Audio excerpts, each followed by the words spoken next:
jiru sinitti himna. Waan amma dalagameerraa gaddinee jirraa gadda kana uummanni Oromoo hundi dhaga'uu qaba. Uummanni keenya hundi koottaa sheerii walii godha. Injirran jedhina injirtanii warra biyya bulchaa jiru kana baay'ee nama ajaa'iba beetanii. Yoo isaan waan gaarii hojjetan nuti kaleessallee waan gaarii hojjettanii jenneeni itti himaa turre. Ogguu isaan balleessanis itti himnaa jechuudha. Har'a ammoo baay'ee gaddinee jirra. Gammachuun Oromoo halkan lama bultu. Gammachuun Oromoo halkan lama bultu. Halkan lama. Irreecha Finfinnee irratti Oromoon bahee haala saniin ayyaana isaa kabajatee osoo lubbuun takkan cabin osoo muunni takkan cabin namni nagayaan galuu kana mootummaan kun fooyyee fidaa jira. Ummata dhagayaa jira. Tasgabbaayaa jira jennee furmaata finne. Isaan san dhiisanii dhiiga jiisuu barbaadna lammaffaa dhiini jiguu qabaa jedha. Kuni maal jechuudha? Kuni maal jechuudha? Namni akkamitti ilma namaa nama galgalaa ganama guyyaa takka gadi bahee mootummaa kana nama hin qeeqin nama afaan isaa qabatee ummata isaa tajaajilu nama afaan isaa lugaamatee ummata isaa rakkoo keessatti ittiin dhisu akkamitti fuudhee mana hidhaa galche ilmi namaa? Akkamitti fuudhee mana hidhaa galche? Oromoo dhaga'i. Bakka jirtu maraana dhaga'i. Warri tikitikoo irratti galtee tikitikoo irraa dhiichiftu.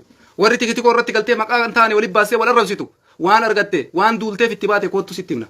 Waan gidduu kana oofaa turtan argattanii jirtan. Mootummaan kuni gaafa isin tikitikoo irra galtanii dhiichistan. Har'a waan addaa isinii fitan jechuudha. Dheengadduma kana akka Oromootitti irreecha kabajannee hafuura Oromoo jennee isaanis arrabsuu dhiifnee qeequu dhiifnee waan gaarii hojjetan jenneeni mootummaallee namni tokko irratti yaada isaanii tumsaa ture jechuudha. Waan gaariidha. Wanni martuu fooyya'aa deema. Fooyyeen hin dhufa, jijjiiramni hin dhufa jennee amanaa turre jechuudha. Har'a maan nuu deebisa warri biyya bulchaa jirtan. Nagaya barbaaddanii, dhuguma biyya san misoomsuu barbaaddanii, dhuguma industirii saayinsistii biyya keessatti gadi dhaabaa jirta Abiyyi Ahmad. Dhuguma saayinsaawaa gootee biyya Itoophiyaa saayinsistii godhuu barbaaddaa. Maa hiite ilmaan Oromoo, maa hiite nama 17 ijoollee miskiina halkanii guyyaa ilmaan namaatitti afaanitti waa buutu maa hiite guyyaa takka Abiyyi daawun siin jette guyyaa takka gabbaatee si mormite guyyaa takka si dura dhaabattee karaa si cufte akka gaafa dheengadda manidha irraa baateeti Arafaati qeerroo gumaatii fi eeydonni Jawaar walumaa galatti nama 17tu hidhame jechaa jiran Oromoo. Warri tikirtuu warra galtanii maqaa hin taane waliin baasanii ati gandasanii jettee wal arrabsitu kootu sitti himna. Na dhageeffadhu kottu. Na dhageeffadhu warri isin kabajan Jawaariin isin kabajanii badhetti hafee jira. Kophatti hambisanii jiran. Ijoollee dheengadda Finfinnee keessatti gadi baatee irreecha Finfinnee keessatti aduwwiin akka rifatu. Xilaanni Oromoo akka na'u. Aduwwiin Oromoo akka bishaan jala yaa'u. Warra aduwwiin Oromoo dheengadda bishaan jala yaase. Har'a nama 17 fuudhanii abbaa qeerroo warra dheengadda marsee deemanii sani mana hidhaatitti darban. Arafaat fa'aa mana hidhaa jiran jechaa jiran guyyaa 4. Haga hidhaman guyyaa 4 haga irraatitti dubbiin kun dhufamee dhiigaan nu nyaachisaa jiran jechuudha. Dhiigaan nu nyaachisaa jiran Oromoo. Nuti dhugaa irraa hin dabnu bakka dhugaan dabdeetti dhugaa jirtu ni dubbanna ummata Oromoo biyya keessa jirtanis yoo dhugaa kana gabbaatanii dubbachuu baattan isin komanna sheeka feete ta'i qeesii feete ta'i hidhamuun ijoollee tanaa yoo isinitti hin dhagayamne ijoollee naamusa qabdu ijoollee seeraan ummata isii tajaajiltu ijoollee guyyaa takka akka gaafa mana hidhaati rabbi baaseeti ummata isii tajaajiluu malee waan biraan goone tana mootummaan kun mana hidhaa galchee warri biyya keessa jirtanillee cal'istaniituma yoo kateettan taate seenaan isin gaafata isinillee. Isi warri biyya bulchaa jirtan ammoo maal balleessitee hiitan ijoolleen tu? Badiin jara maali? Yakka maalii dalayte? Maal isin goote? Maal isin goote hiitan? Akkatti biyya misoomsitanii? Akkatti biyya jijjiirtanii? Akkatti biyyi suni biyya nagaa ta'uu dandeessi? Nama ummata tajaajilu. Isiniifuyyuu tindhoo taate ijoolleen tu? Isiniifuyyuu tindhoo taate. Hiriira bahuu keessallee hiriira ajaa'ibaa baana. Hiriira maaliif hin baane maa? Nama akkanaa nurraa hiitee hiriira baanu jetta gowwaa. Horii. Hoolaa nuti bar nama of beeku bar. Gadheen akka teessaniitu ijoollee tana hidhaa waa'ee Oromummaallee waa'ee maalummaallee waa'ee mootummaallee nutti himtani. Jecha takka nutti himuu hin dandeessan. Hiriira ni baana borga nama waamna hiriira. Isin nu dhorguu hin dandeessan. Bakka badiin jirtutti dhugaa jirtu ni dubbannan. Nama nagayaa kararraa qabanii hidhuun nama ummata isaa tajaajilu qabdee hiitee hoolaan tokko gowwaan hiriira baa jetti. Maaf hin baane hiriira? Akkamitti hin baane hiriira? Ijoollee nagayaa qabdanii hiitanii hiriira baay'attanii isinuyyuu bahuu qabda warri biyya keessa jirtan warra diyaaspooraa dhiisi. Warri biyya keessa jiruyyuu hiriira ni baya. Jaalattee jibbitee biyya sanitti nagaa buusuu hin barbaaddan isin. Nagayas fiduu hin barbaaddan. Callisnee isin laalaa jirra. Fooyyeetti deemaa jettan jennee isin laalaa jirra. Ummata waan itti dubbannu wallaalle waan jennu wallaalle haraa dhuftee hoolaan takka hiriira baya jetti. Maaf hin baane hoolaa? Ijoollee tanaaf hiriiraami lubbuu isii Oromoon hin kennine Oromoo miti. yaa daddab sagaxee waa'ee qabsoo nu himuu barbaadda naati bada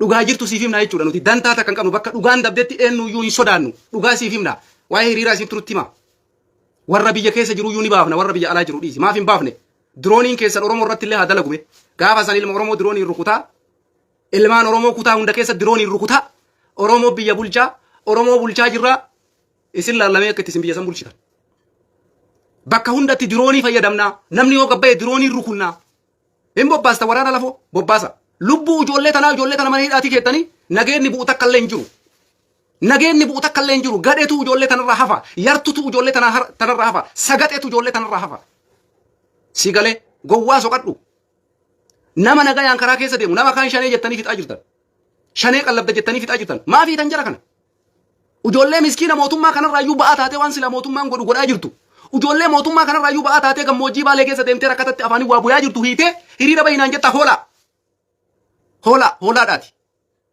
shaneedha jechaa turtan maa hiitan qawwee irratti qabdee kaan shanee jettee galgalaa ganama qe'ee isaa irraa buqqiftee fixaa jirta kamana keessa deemee ummata miskiina waa nyaachisullee fuutee hiitee har'a hiriira bahinaan jetti gadheen takka nuti barri hin beeyna nama akkanaa kanarraa kaafu gadhee malee hin jirtu gadhee akka teessanii takka koomantii jala deemtanii waan hin taane dubbattan hiriira hin baana nuti Itoophiyaa keessattuu hiriira ni waamna hiriira waamuu miti karaallee isinitti cufsiifna dhugaa sitti hima nageenni takka bu'u hin jiru ijoollee tanarraa oromoon haftu oromummaa takka hin qabdu natu siif hima laa dirooniidhaan bakka jirtan hundatti diroonii teessan oromiyaa keessatti illee fayyadamtan malee ummata keenya dirooniin rukutan malee nagayaan isin wajjin hin jiraannu gadi dhiisaa ijoollee gowwaa soqadhaa jiru gowwaan akka keessanii hin jiru dhugaa rabbii dubbachuudhaaf nama ummata miskiina Abiyyi Ahmad bar ba'aa isaa irraa qabattee bar ijoolleen tun ba'aa isaa nama beela'ee qarqaaruun nama dheebote qarqaaruun itti gaafatamaan ummata biyya san keessatti isa ijoolleen tun kana malee maal goote maalii fidamte yakka maalii dalayde badii maalii dalayde gadi baatee guyyaa takka liivii dhuftee mootummaa kana abaartee beeti guyyaa takka liivii dhuftee mootummaa kana arrabsitee beeti guyyaa takka liivii dhuftee mootummaa kana xiqqeessitee beeti bakka jirtan mara dammaqa ilmaan teessan hidhamtee jirti badii takka malee hidhamte yakka tokko malee hidhamte ummata kaan shaneedha jedhanii lafarraa fixaa jiran ilmaan teessan ta ummata miskiinatti afaanii waa qocullee sirraa hidhanii jiran kuno yaa miskiinota teenna rabbitti booya ummanni keenya miskiinni gammoojjii baalee keessa jirtan rabbitti booya rabbiin hin arga yoo mootummaa kana dirooniidhaaf dadhabne du'aa itti goonee itti salaannee rabbiin itti kadhanna wallaahi billaahi rabbii keenya kadhannee ni arganna bakka isin dhugaa dabsitanitti bakka isin haqa dabsitanitti diroonii teessan yoo dadhabne rabbii diroonii sanillee danda'utu jira bara rabbii diroonii teessan san Abiyyi Ahmad osoo inni 4 kiiloo keessa taa'u bakka sanitti rabbii qacamisa godhu jira bara nuti yoo humnaa dadhabne rabbitu jira isinis diroonii abdattanii jirtan diroonii waa maraa isinii tore inni rukuttani ummata kaan beelaan kaan dirooniidhaan inaaf nu ijoollee tanarraa ummanni keenya hundi bakka jirtu maraa dammaqi ijoolleen tuni badii takka hin qabdu yakka takka hin qabdu nuti gizee kamuu dhugaa irratti ni dubbanna dhugaa irraa hin dabu'an maaliif miskiina afaanitti waa buytii fidamte ijoolleen tun yakka biraan dalayne yakka biraa takkas hin qabdu badii biraa takkas hin dalayne mootummaa kanallee guyyaa takka gabbaatee abaartee hin beeku finfinnee keessa jirti ijoollee guyyaa takka Abiyyi Ahmad irratti dhuftee laayivii dubbattee hin beektu guyyaa takka pirezidaantii naannoo Oromiyaa Shimallis irratti dhuftee laayivii dubbattee hin beektu guyyaa takka dhuftee mootummaan kun jijjiiramu jettee hin beektu maaliif hiitan irreecha san uyyuu isaantu bareechise isaantu tolche waan gaarii dalaydanii jirtanii fooyyee fiddanii jirtanii gaafa isiniin jedhan wanni isin dalayda waan ummata keenya kaasee jeequmsa kaasee ummata mufachiisu jechuudha maali sababaan isin qabdan ishi kaan maqaa qawwee harkaa qaba shanee jedhuun lafarraa fixaa jirtanii ummata nagayaa kana sababa maaliif hiitan nu dhiyeessuu dandeessanii sababa qabdanii deebii qabdanii ummata oromootiif waan nutti himtan qabdanii nu mormitee nu dura dhaabbattee karaa nutti cuftee dhagaa nutti darbattee fidika wallahi wanni takkan jira namni dhugaa jirtu gadi bayee ijoollee tanaaf hin dubbanne rabbi illeen si gaafata warra biyya keessa jirtu iyyuu jechuu kiyya ka biyya alaa jiru kana itti dhiisa warra biyya alaa dhiisi warrummaan biyya keessa jirtu nuti nama gugurdaadha nuti hayyuudha nuti beekaadha ofiin jettu ijoollee tanaaf yoo ka hin dubbanne taate rabbiin si gaafata nama nagayaa nama qulqulluu kanarraa qabanii hidhanii yoo cal'istee laalte wallahi rabbi si gaafata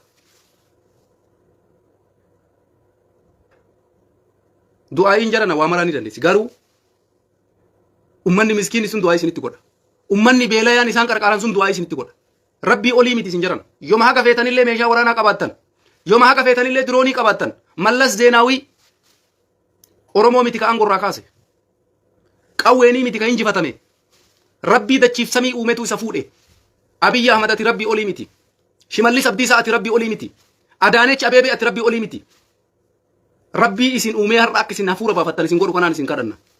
Isa isinitti kadhanna. Har'as taanaan dhugaa qabna, haqa qabna.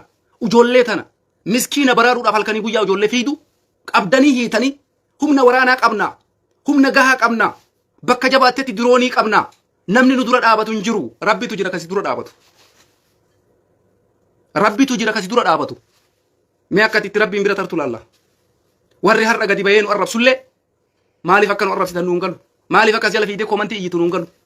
Nuti nam tokko har'a badii isaan agarre ijoollee tana. Mootummaa kana ijoollee tana gabbaatee guyyaa takka mootummaa kana qeexuun agarre. Ijoollee tana guyyaa takka gabbaatee mootummaa kana waa jettuun agarre. Kaan shanee jettanii lafarraa zarii guutuu xuruuraa. Nama ummata miskiina kokkeetti waa buyullee fuutee hiitee maqaa oromummaa natti himu gowwummaadhaatiin aan jechuu gowwaan si caale hin jiru. Baqar beellada jechuudha, beellada marga dheedu. Hoolaa marga dheedu. Kurupheen anaan waa jechuu hin dandeettu. Kuruphee hoolaadha isin. Warra har'a ijoollee kanaaf hin dubbanne dhuftee har'allee waa'ee mootummaa kanaa natti dhaadhessitu ati hoolaadha, kurupheedha. Kuruphee bosona keessa deemtee muka dheeddu. Garaagarummaa takka saniin hin qabdu. Si gala kurupheen baala dheeduun alatti maan sammuun isii yaaddu.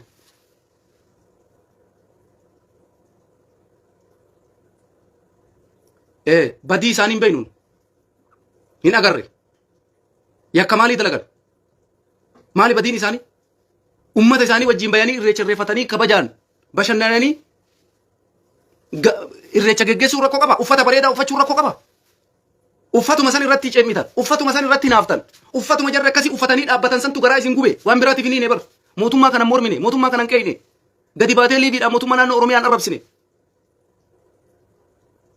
Waan biraan wanni isaanii hidhamaniif takka illee hin jiru. Ijumaaf achichuma ilaalanii dadhaban. Maaliif uummata miskiina kana qarqaartiif achi ilaalanii dadhaban? Dhugaa irraa akka nan dabnu. Dhugaa irraa akka nan dabnu. Kaleessa gaafa isin irreecha Finfinnee irratti alaabaa Oromoo Oromiyaa keessa Finfinnee keessa akkas gootanii uummata keenyaaf irreecha gootan isinitti gammannee jirra. Waan gaarii gootanii isiniin jennee jirra. Har'a ammoo dhuftanii nama ijoollee miskiina afaanitti waa guuru wayita isin hiitan biraaboo isiniin jennu jechuudha. Baga hiite isiniin jennu jechuudha. Badii dalaydee siin jenna jechuudha. Gadi dhiisii siin jenna jechuudha. Dogoggoraa siin jenna jechuudha. Ijoolleen tunarra isin wajji biyya ijaaraa jirtu osoo beektanii. Nama beela baasuun haga humna isaaniititti xaaranii uummata beela'e qarqaaruun isin wajjin tindhootaanii akka mootummaa tokkootitti tajaajila godhaa jiranii. Diyaaspooraa biyya alaa kana jirutti iyyanii waan danda'an irraa fuudhanii uummata san tajaajilaa jiranii. Maqaa kamiin har'a ijoollee tana hiitan?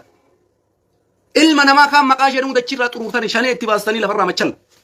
Amma ammoo nama nagayaan karaa deemullee quuftanii likkii tartanii bakka jabaattetti diroonii qabnaa. Diroonii qabnaa. Yoo nutti jabaatte dirooniitu jira, dirooniidhaan rukunnaa. Namni dubbatu hin jiru abbaa feene qabnee hiinaa. Kun isa fuudha. Isiniifuu iyyuu hin ta'u. Rabbi biratti isiniif hin ta'u. Rabbi biratti isiniif hin ta'u. Dhugaa dabsitanii. Warra qawween isin falmu falmaa isin hin jenne. Warra qawwee isin dhukaasutti dhukaasaa isin hin jenne. Qawween qawweedha waan ta'eef. Nama nagayaa qabaa hidhaa ammoo hin jiru bakka kam keessattuu. Kanaaf jecha gadi bayee kan dubbanne biyya keessas ka jiru, biyya alas ka jiru ni komanna, ni balaaleffanna. Oromummaa wayiitu walitti hin qabnu. Nama ijoollee tanatti gammade. Nama ijoollee tanatti shallale. Nama ijoollee tanatti ashoofe. Wallaahi dhugaa jirtu himnee bakka nutti dhiitee bulla. Isinii galee. Kanaafi waan akka amma isin dalaydanii kana ilmi namaan dalagu. Baay'ee itti gadde'a. Baay'ee itti gadde. Gammachuun Oromoo halkan takkan bultu. Gammachuun Oromoo halkan takkan bultu. Gammachuun Oromoo halkan takkan bultu. Oromoodhaa eegaa waa godhuu hin barbaanne maaliif sobdan? Maaliif sobdan? Ummata Oromoo kana dhugaadhaan waan inni barbaadu godhuuf eegan barbaanne maaliif sobdan? Halkan takka gammachiisaa, halkan takka maaf boochiftan? Halkan takka gammachiisaa, halkan takka maaf gaddisiiftan? Halkan takka bashannansiisaa, halkan takka maaf ajjeestan? Isin qaba Rabbiin. Gurbaa dheengadda sirbaa fi turtan maddingoo maal jettan? Artistii dheengadda du'e. Halkan sirbaa bulee Abiyyi Ahmad dhageeffadhu. Artistii maddingoo jedhamu. Halkan sirbaa bulee bashannanaa bulee fataan bulee homa takka waan godhuu hin danda'ani waraanni hin jiru. Guyyaan kiyyan jiru jedhee bashannanaa bulee halkan sirbaa bulee ganama fiigee mana yaalaa dhaqee achitti du'e. Lubbuun teessanillee san hin caaltu. Haga feete bakka gaarii jiraadhu obboleessa kiyya. Haga feete waraanni isaa eegu obboleessa kiyya. Waraanni Rabbi irraa si eegu hin jiru. Waraanni Rabbi harkaa si fuudhu hin jiru. Waraanni guyyaan kee gennaan Rabbi harkaa si baasu hin jiru. Abiyyi Ahmaduma feete abdadhu. Diroonii feete abdadhu. Shimallis Abdiisaa waraana feetan abdadha. Wallaahi Rabbiin harkaa namni isin fuudhu hin jiru. Rabbiin harkaa namni isin fuudhu hin jiru. Ummata Oromoo halkan takka gammachiisaa, halkan takka naasisu.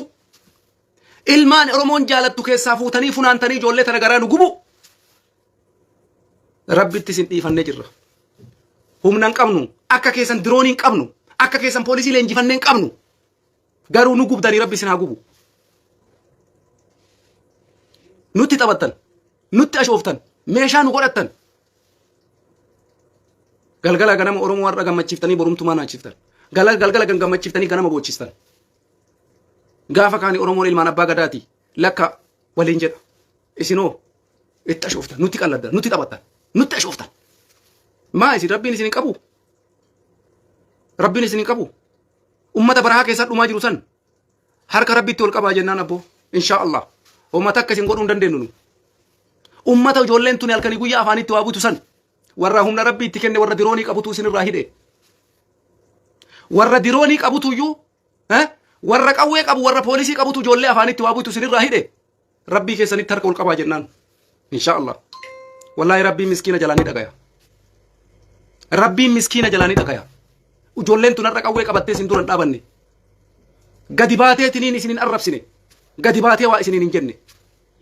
Shanee jettanii kaan lafarraa xuruuraa ka miskiina qallabullee maqaan taane itti keettanii fuutanii mana hidhaatti darbitan. Dirooniin teessan rabbiin rukuttu. Miskiina rukutti malee.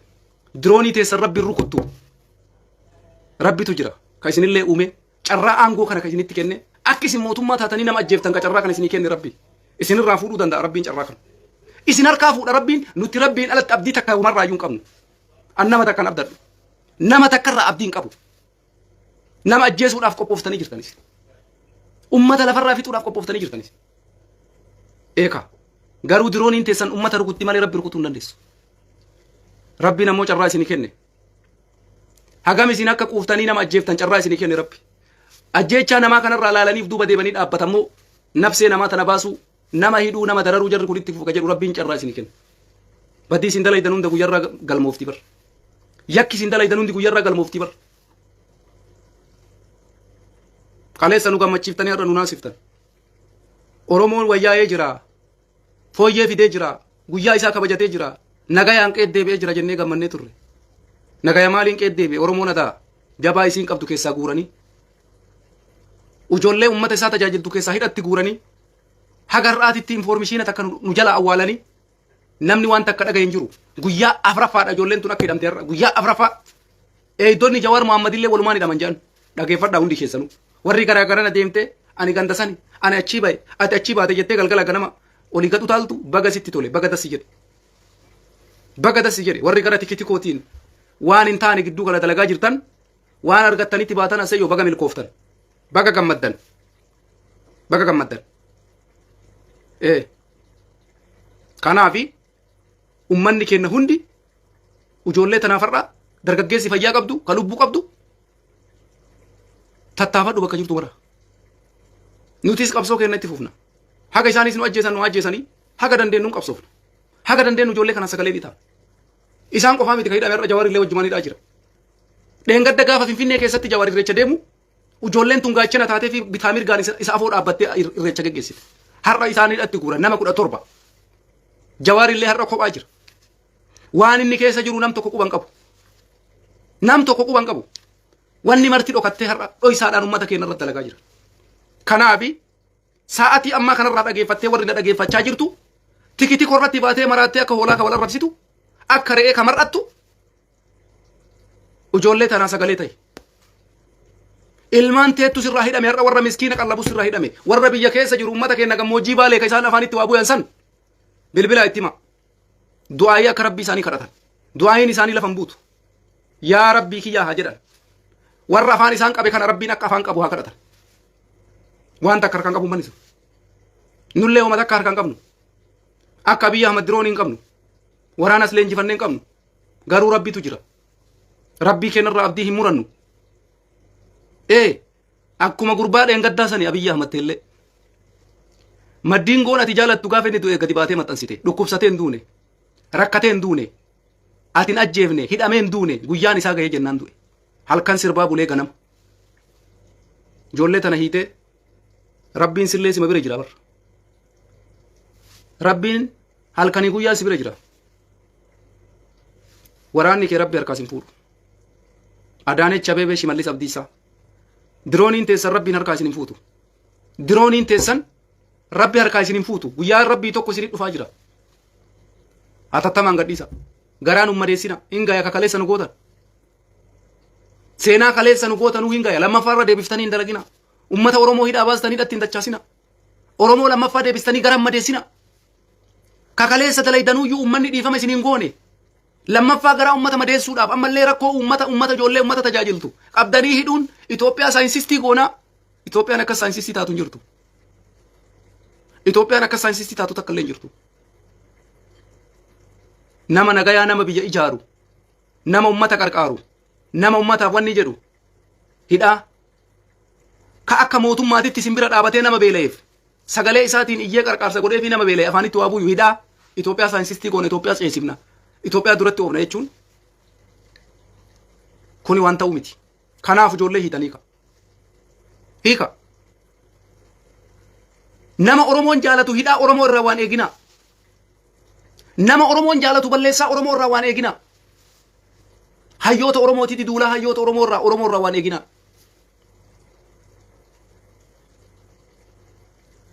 Eenyutu hidhamee warra jedhu jira.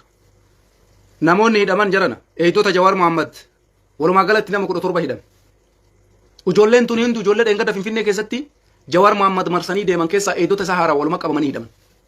Arafaat Abubakar qeerroo gumaa ka jedhamu hin beeytan. Ijoollee dheengadda Jawaar Mohammad wajjin mana hidhaa turanii Jawaar wajjin mana hidhaa irraa bayan. Har'a haga hidhamanii guyyaa afuraffaadhaa jedhamaa jira. Kana hundaa hin dhokate dubbiin uummata Oromoo bira hin geenne sooshaal miidiyaa kanarratti wanti takka hin dubbatamne haga ammaatitti miidiyaan Oromoollee waan takka hin gabaafne. Nuti marti waan kana hosusii gaafa dhageenne dubbiin kun dhugaa moo sobaa. Akkamitti mootummaan kun waan akkana dalagaa. Ammoo ijoolleen tun maal balleessite? Maaliif hidhan ka jedhu gadi baanee sooshaal miidiyaa kanarratti hin dubbanne gamaatuma ture jechuudha. Har'a ammoo akkuma isin argaa jirtan kana ifa baatee xiqqaa guddaan dubbachaa jira. Yoo wanti kun soba ta'e ammoo gadi bayanii haa dubbatan ijoolleen. Nuti gara kamiinuu jeequmsa kaasuu hin barbaannu. Ummata kennallee gara hin taanetti waamuu hin barbaannu. Dhiiga namaatittis hin ajamnu. Garuu ijoolleen tun hidhamtee lakki rakkootu ijoollee irra gahaa nama biraatti waa ta'a ijoollee kanaaf dubbachuu yoo dhabe maal goonaa Oromoo qabsoofnaa Oromoof dubbanna jennare nama fayyaa qabu nama ummata tajaajilu fuudhanii si keessaa hidhanii nama ummataaf halkanii guyyaa dhama fuudhanii si keessaa hidhanii nagayatu booraa jettee hoo cal'iste gaafa ijoolleen tun hidhamte nageenni booraa jettee diqqa guddaan kee beeyte sagalee ta'e afaan takkaan ijoollee kana dhageessisuu qabda. Jawaar Mohammad irra kophatti hafee jira dhugaa siif himaa. Kophatti hambisan. Kanaafuu nuti nama kamittuu jigii isinitti waamannu la. Oromoon akka Oromootitti yoo tokkummaa qabaate gadi bahee ijoollee kana haa dubbatu. Eenyummaa nu jigii nuun bahin. Akka Oromootitti taane isaan kuni akkuma jara waggaa 27 Tigreen uummata keenya fixaa turte Abiyyiin Ahmadis haa jalqabu dirooniidhaan. Hedduu ajjeesaa ture kanaan durallee. Ammallee irra haa deebu. Uummanni keenya ijoollee kanaaf sagalee ta'a.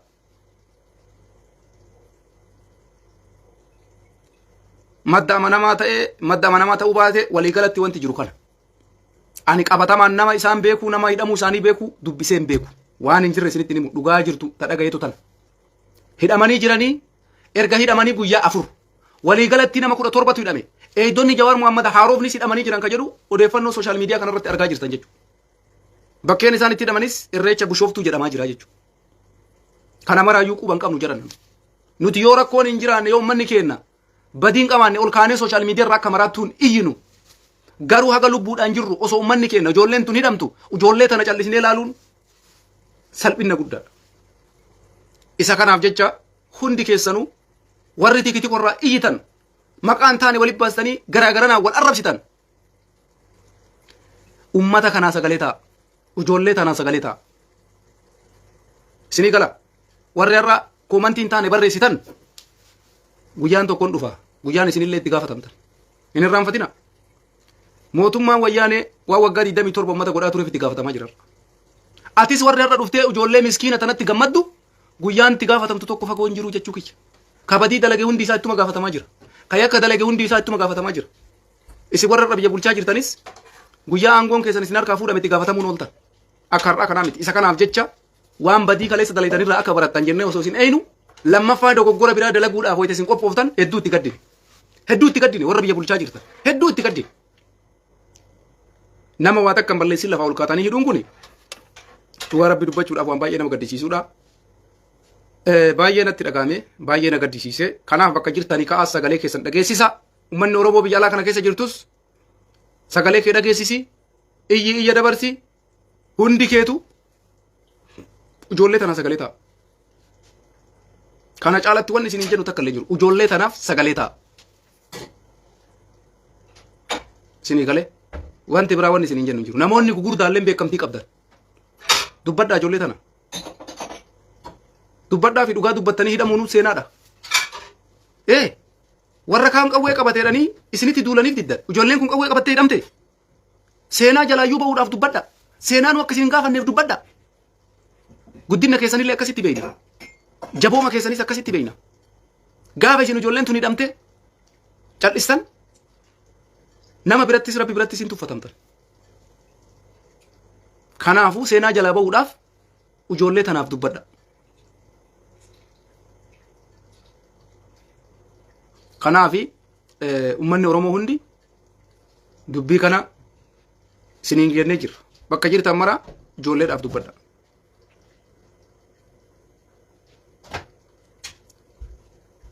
Kanumaa wanti isiniin jechuu barbaade baay'ee na gaddisiisee baay'ee natti dhagahame baay'ee rifadheellee gammachuun Oromootun akkamii osoo halkan takka gammachiisan halkan tokko naasisan osoo asumaan Oromoon tikitiko irra bahee fooyyee fidee jira podiyoon Oromoodhaaf akkas godhe podiyoon osoo jennu gurra qabanii ijoollee ijji namaa laaltu kasanirraan ammoo hojii isiitiin ummata bira dhaabattee galgala ganama ummata tajaajiltu mana hidhaa keessa kaayar.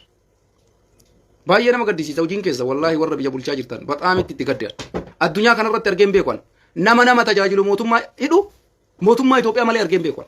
Nama ummata isaa miskiina beelayaa galgala ganama qarqaaru mootummaa hidhu Itoophiyaa keessa malee hin jiru akkuma taarika addunyaatiitu. Hin jiru addunyaa kanarrallee. Dhugaa isinitti himan addunyaa kanarra hin jiru mootummaan akkana. Mee taarikuma addunyaa kana lala. Nama qarqaaru nama rakkataa qarqaaru nama hidhu argeen beekan. Itoophiyaa ma jechuun wanni marti biyyuma san keessatti taariin marti achuma mul'ata jechuudha. Kanaaf baay'ee na gaddisiisee ijoollee tana hiika. Oromoodhaaf kuni gadda guddaadha beeka. Ummata dheengadduma kana fuula isaa hiikkatee amma tokko gammade har'a deebistanii rifachiistanii jirtan jechuudha. Kuni maaliif akka ta'e naan galu. Waan isin nagaatti hin amanneef naan galu yaa warra biyya bulchu. Waan isin nagaya booressuu jaalattaniif naan galu warra biyya bulchu. Namni halkanii guyyaa nagaya booressu. Jeequmsi akka ka'u halkanii guyyaa hojjetu mootummaadha. Ana kana waan isin gootaniif baay'ee na dhiba. Maaliif akka isin kana filattan isiniif rabbitu beeka. Jeequmsi ka'u malee, rakkoon uumamu malee, ummanni wacu malee, ummanni nu dura dhaabatee ummata ajjeefnu malee, mootummaa Itoophiyaati kana jedhu bara. Nama ajjeeftan malee jiraachuu hin dandeessaniisi. Namni jaalatu hiitanii ummanni jeequmsa kaasee achi booda nama ajjeesuudha bu'aan keessan. Filannoon keessan maaf kana ta'e yaa warra biyya bulchitan. Maaliif dhiiga ilmaan namaatiin jiraattan? Wanti amma irra isin dalaytan isa kana waan biraaf keessan qabu. Nama nagayaan taa'u kaanee nagaya booressine nama gadi ba'ee rasaasa itti roobsina. Ka rasaasa saniin dadhabne immoo dirooniidhaan rukunnaa. Pilaanii isin baafattanii dhuftan kanaa jechuudha. Waan biraatiif ijoolleen kun hin hidhamne yakka biraan dalayne ijoolleen kun. Nagaya booressuu qabna. La mootummaadha Itoophiyaa saayinsistii goone jedhaa isin ammoo nagaya booressuu qabna jettanii halkanii guyyaa dalaytan jechuudha. Garuu yookaan ammoo ummata nagaya booresse jettan. Nama ummata tajaajilu. Nama halkanii guyyaa ummata miskiinaaf waa mara humna isaatiin. Bakka danda'e barahaa mara keessa deemee ummatatti afaanitti waa buyu. Ka isinumarraayyuu dalagaa qabatee isinumarraayyuu ba'aa isin sila bakka hundatti akka mootummaa tokkotti sila isintu waan kana hunda bakka bu'ee irra deemuu qaba. Nama waan kana hunda isinirraa bakka bu'ee tajaajilu hiitanii jeequmsa kaasuu nagaya booressuu biyya akka tasgabbiin arganne godhuu eenyutu kana dalagaa jira mootummaa Itoophiyaati. Nuti kaleessa dubbachaa hin jirru har'a nu dubbistanii jirtan. Kuni mataan isaa maali? Warra kaleessa callisee hunda dubbistanii jirtan. Ganaa kana caala dubbachuudhaaf ta'a uummanni Oromoo. Isinillee ammoo waraana keessan qopheeffadhaa ajjeesuudhaaf. Kanuma wanni isin filattan dhiiga ilma namaa jiisuudhaaf miti. Nuti haga ummata nagaa isin nama akkanaa hiitan dubbachuu hin dhiisu. Bakka isin ammoo ummata nagaa hiidhuu dhiistanii ummata irratti hojii jettanitti namni dubbatu hin jiru. Kaleessallee isinitti himnee turre. Garuu bakka isin rakkoo dalaydanitti hin callisinu.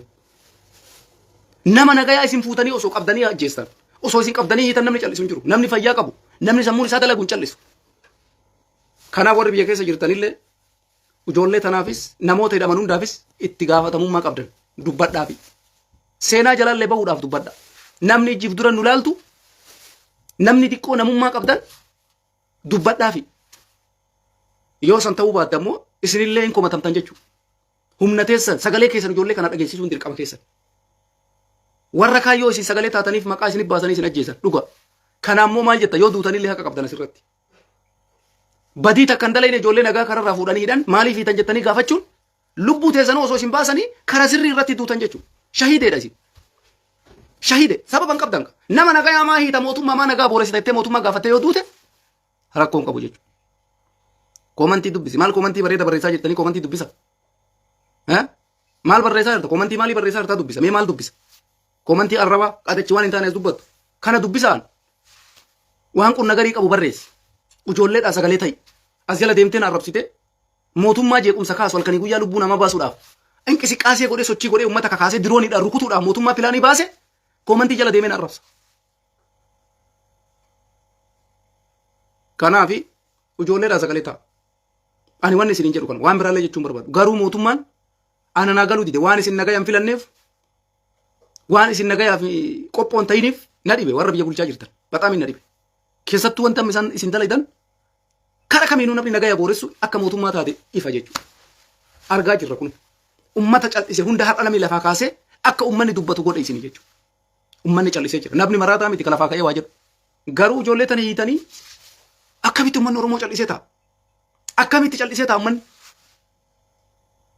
tokko tokko ammoo maal jedha hiriira bayaa jedha hiriira maaliif hin baane hiriirri ijoollee kanaan bayamne eenyuuf bayama obboleessa kiyya. Biyya keessattuu hiriirri godhamuu qaba ati ka biyya alaa nutti hin ta'a ka biyya faranjii biyyattuu hiriirri godhamuudha qaba siin jaabaran Itoophiyaa keessatti Finfinneetti godhamuudha qaba bakka hundatti godhamuudha qaba Oromiyaa keessa bakka hundatti maal taateeti nageenyi yoo jiraate waa'ee nagaa dubbatta bakka rakkoon uumamee jabaan uummata keessaa fuudhamee namni uummata tajaajilu hidhametti dirqama bakka jiru mara uummanni sagalee dhageessisuun dirqama uummata dirqama namummaa rabbi sirra kaa'eedha kun. Kanaafi kana caala wanni isin hin jennu hin jiru. Isinitti himnee jirra. Nuti saga dandeenyee naga sagalee rabbi nuu kenne ni iyyiin halkanii guyyaa. Haga dandeenyee ni iyyiin. Warri biyya keessa jirtanillee jawaarillee borii fiftaan qabaniitu meedhan kunoo. Bakka ijoollee isa eeydu guutuu isii hidhatti guuran nagayaan barbaadu jedhe mootummaan waa'ee nagayaatuu quban qaban diroonii qopheeffatan ka dubbate diroonii itti gadhiisuudhaaf akka isaan. Nama ummanni jaalatu keessaa fuudhanii dirooniidhaan kan dhiiga namaa lolaasu maaliif kun barbaachise dhiiga namaa jiisuu maaf barbaachise baay'ee nama gaddisiisa. Kanaaf taanuma isiniin ga'uu dhufe walitti deebinee ka itti fufnu ta'a. Hundi keetuyyuu shokolaataan tikitikoo irraa marqamtu ka guyyaa galgala ganama wal arrabsitu tikitikoo irratti baatee ijoollee kana haasayi ajandaa kee arraba utaaltee utaaltu dhaabi nurra. Ummata kana sagalee ta'a. Dhugaan